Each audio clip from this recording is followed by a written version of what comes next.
Le campane suoneranno a festa domenica 28 aprile per l'arrivo di Papa Francesco a Venezia, 13 anni dopo la visita di Papa Benedetto nel maggio del 2011. La diocesi riceverà ancora la benedizione del passaggio del successore di Pietro in città.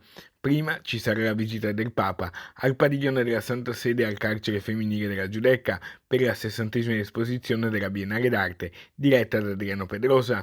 Poi un incontro con i giovani e la celebrazione della Santa Messa in centro storico presieduta dal Santo Padre e momento culminante dell'incontro con la Chiesa di Venezia e la città. L'annuncio della presenza del Pontefice in Laguna è arrivato stamattina poco dopo mezzogiorno, già concretizzato da mesi e durante la visita ad Rimena di pochi giorni fa a Roma, ed ha avuto tra i suoi principali artefici il patriarca di Venezia, Monsignor Francesco Moraglia, anche nel doppio ruolo di componente del Dicastero Vaticano per la cultura e l'educazione.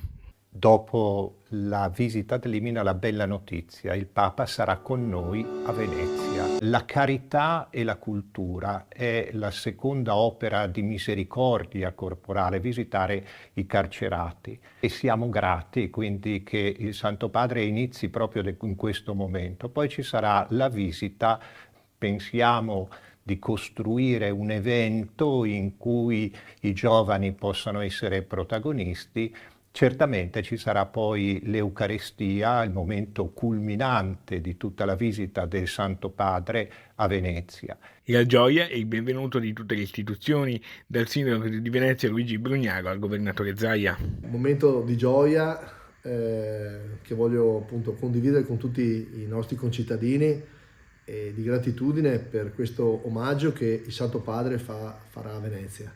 Per cui benvenuto e lo aspetteremo a braccia aperte, lo accoglieremo. Sarà un momento di riflessione e davvero importante per la nostra città. Grazie, grazie di cuore a nome di tutti.